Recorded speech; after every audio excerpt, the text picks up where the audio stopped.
Bagi masyarakat di seputaran wilayah Tulungagung, terdapat salah satu olahan kuliner cukup unik yang bahannya terbuat dari serangga penyengat penghasil madu atau biasa kita kenal dengan lebah. Berbeda dengan tawon yang tidak memproduksi madu, lebah jenis apis merupakan lebah madu yang paling sering diburu madunya. Dari sekitar 7 spesies lebah jenis apis, di Indonesia sendiri terdapat sekitar 4 spesies lebah madu dari jenis apis yang dibudidayakan maupun hidup di alam. Salah satunya lebah apis cerana yang juga merupakan lebah endemik Indonesia. Lebah ini merupakan lebah lokal dan memiliki ukuran tubuh yang lebih kecil bila dibandingkan dengan lebah hutan jenis apis dorsata. Meski bertubuh kecil dan sebagai penghasil madu yang cukup produktif, lebah apis juga terkenal karena sifatnya yang agresif. Sesuai dengan insting dasar lebah, serangga ini menyerang siapa saja yang mengganggu sarangnya. Sarang lebah apis cerana juga biasa diburu karena menghasilkan produk utama yaitu madu, royal jelly, dan propolis yang berkhasiat bagi kesehatan tubuh. Tak heran jika selain madu, sarang lebah apis cerana juga dimanfaatkan untuk dijadikan bahan olahan makanan khas Jawa Timur yaitu botok.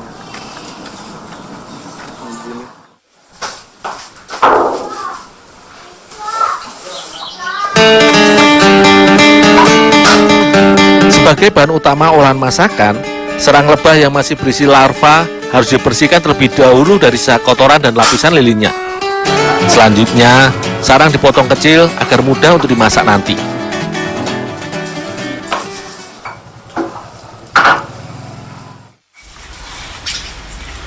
Ini Bu, sarang lebahnya udah siap Bu? Oh iya, tolong dan santan. Oh ya Bu. Sebuah olahan makanan memang tidak akan sedap bila tidak disertai bumbu rempah. Sebagai cita rasa masakan, beberapa bumbu rempah seperti bawang merah, bawang putih, ketumbar, merica, dan garam dihaluskan bersama tomat dan cabai sebagai penambah cita rasa pedasnya.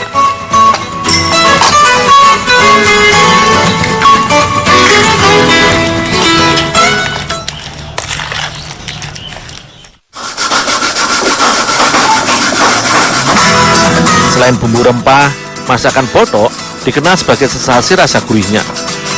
Sementara Ibu Ani mempersiapkan bumbu, aku mempersiapkan santan kelapa. Masakan botok biasanya menggunakan santan kental yang dihasilkan dari perasan parutan kelapa yang setengah tua, agar masakan menjadi gurih.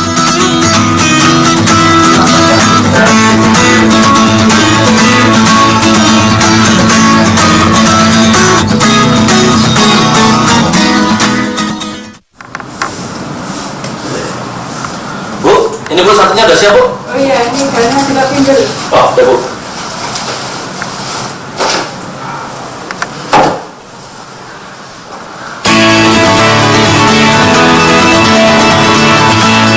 Dalam proses pembuatan olahan masakan botok khas Jawa Timur, sebenarnya hampir mirip dengan olahan masakan pepes, di mana bahan isian dibalut dengan bumbu dan santan.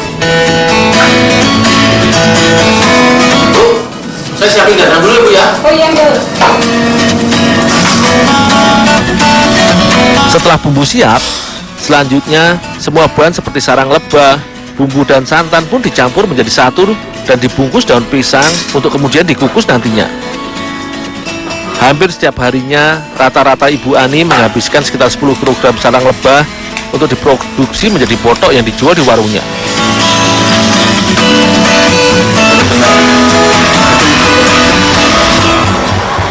ini dikupas aja. Oh, ya Bu. Bila pada proses pembuatan pepes, bungkusan masakan dimasak atau dimatangkan dengan cara dibakar. Olahan botok dimasak dengan cara dikukus.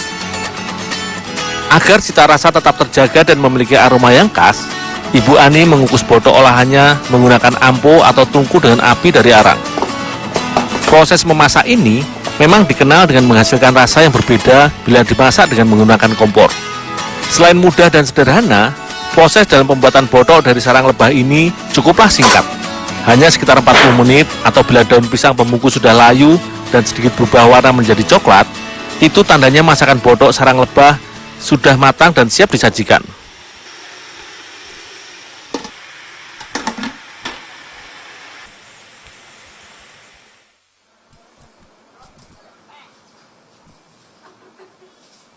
Menikmati makan siang dengan menu bodok sarang lebah ini sangatlah nikmat. Sensasi rasa dari perkawinan bumbu rempah yang sedikit pedas dan gurihnya santan berpadu dengan sarang lebah yang masih terasa legitnya sisa madu. Selain nikmat, bodok sarang lebah juga cukup kaya manfaat. Dalam sarang lebah mengandung larva atau anakan lebah, royal jelly, dan propolis yang kaya protein. Dalam propolis mengandung protein yang terdiri dari 16 asam amino bebas, mineral, glukosa, vitamin A, B kompleks, serta vitamin lainnya, dan juga bioflavonoid yang mempunyai kemampuan untuk memulihkan sistem peredaran darah sehingga mempercepat regenerasi sel. Meski bodok sarang lebah ini banyak diburu para pencinta kuliner karena sensasi, cita rasa, serta manfaatnya yang baik bagi tubuh bila dikonsumsi, namun bagi penderita alergi, kandungan protein yang tinggi pada propolis serta royal jelly harus hati-hati untuk mengkonsumsi makanan tradisional khas Tulung Agung, Jawa Timur ini.